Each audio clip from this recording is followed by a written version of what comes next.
हाय YouTube family, Reshma talented कुकमध्ये तुमचं स्वागत आहे। तर आज मी बनवणार आहे चण्याची डाळ आणि लौकी म्हणजेच हरभऱ्याची डाळीमध्ये दुधी भोपळा टाकून बनवणार आहे। तर त्यासाठी चला साहित्य बघूया। आणि हो साहित्य बघण्याच्या अगोदर जे कोणी माझ्या चॅनलला सबस्क्राइब केलं नसेल तर आणि सबस्क्राइब करा, लाईक करा, कमेंट करा आणि हा ब्लॉग रेसिपीचा पूर्ण बघा। ओके, आणि म्हणजे काही कमी जास्त असेल ते तरी पण तुम्ही सांगू शकताय आणि म्हणजे ज्या पद्धतीने तुम्ही बनवताय ती पद्धत पण कमेंटमध्ये। तर चला, इथं हरभऱ्याची डाळ आहे। ही हरभऱ्याची डाळ 1 वाटी घेतली होती मी, छोटी वाटी, आणि ते 1 तासभर भिजवले। तर त्यामुळे अशी मस्त भिजलेली आहे हरभऱ्याची डाळ। आणि त्यानंतर अर्धा भोपळा घेतलेला आहे। तुम्ही पाहिजे तेवढा टाकू शकताय भोपळा। तर मी अर्धा भोपळा घेतलेला आहे। आणि फोडणीसाठी साहित्य घेतलेलं आहे। टमाटर, 1 टमाटर अर्धा कट करून घेतला आहे। हां, मोठा होता त्यामुळे मी अर्धाच घेतला इथं टमाटर। आणि 1 कांदा घेतलेला आहे। तसंच जिरा, लसण आहे, थोडीशी अद्रक किसून घेतलेली आहे मी। आणि त्यानंतर कढीपत्ता आणि सुका मसाला आहे, मिरची पावडर आहे, मीठ आहे, हळद आणि गरम मसाला। तर चला बघूया आपण असं साहित्य घेतलेलं आहे मी। चला आता चला हे कुकरमध्ये डाळ टाकू। डाळ मी धुवून घेतलेली होती अगोदरच आणि भोपळा पण धुवून घेतलेला आहे। आणि त्यानंतर थोडंसं पाणी टाकून कुकरला 1 ते 2 शिटी मारून घेणार आहे मी। चला कुकर लावलेला आहे, 2 शिटी काढून घेऊया।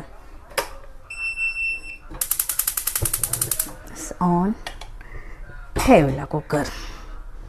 आता 2 शिटी होईपर्यंत आपण पुढची तयारी करूया। ओके, चला कुकरमधली डाळ आपण काढून घेतलेली आहे आणि असं मस्त शिजले। तर चला आपण फोडणीसाठी कढई ठेवूया।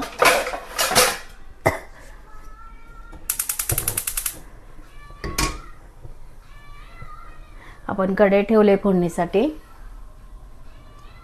चला साहित्य टाकूया आता।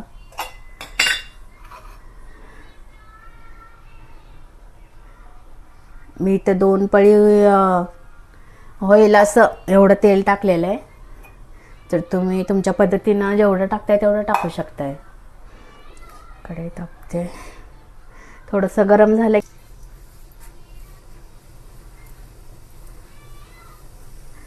जिरा थोडंसं लाल होईपर्यंत। लाल झालं, आता टाकूया आपण लसण।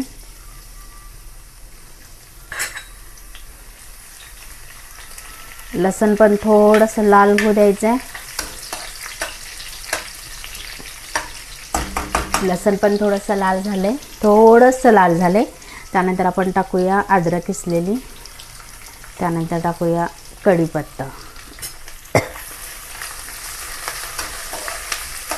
हे पण थोडंसं लाल होऊ द्यायचं आहे, अद्रक वगैरे। त्यानंतर आपण टाकूया कांदा आणि टमाटर। आता हे असं चांगलं भाजून लाल होईपर्यंत परतून घ्यायचं आहे ह्याला।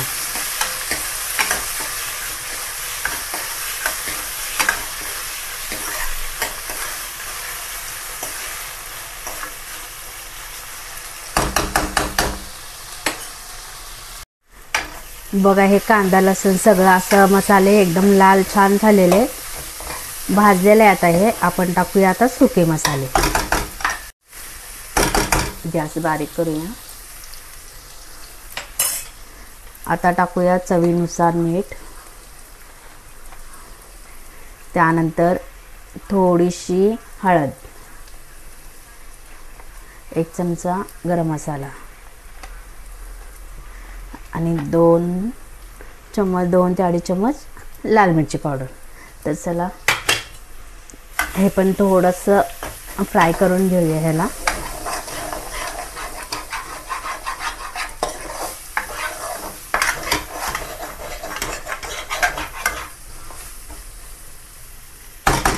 आता टाकूया आपण शिजलेली डाळ आणि भोपळा।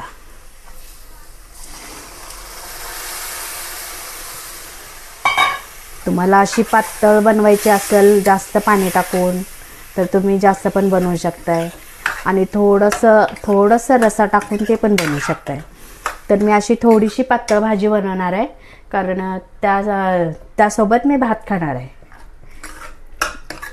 तर चला थोडंसं पाणी टाकून अजून थोडंसं पाणी टाकून फिरवून घेऊया आपण.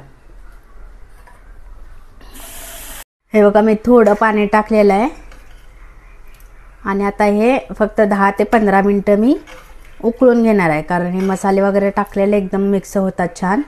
तर मी 10 ते 15 मिनटं याला झाकण लावून ठेवणार आहे. चला 10 ते 15 मिनटानंतर आपण उघडूया. चला 10 मिनटं झालेले, मस्त अशी भाजी झालेली.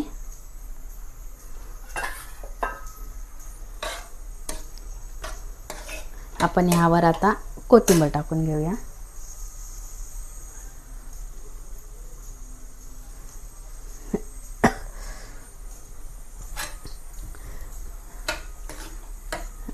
झाली भाजी तयार. आता जेवायला ताट घेऊया. चला आता भाजी घेते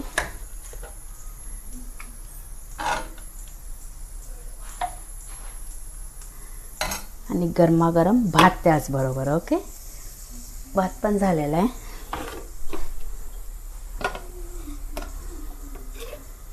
एकदम गरमागरम भात.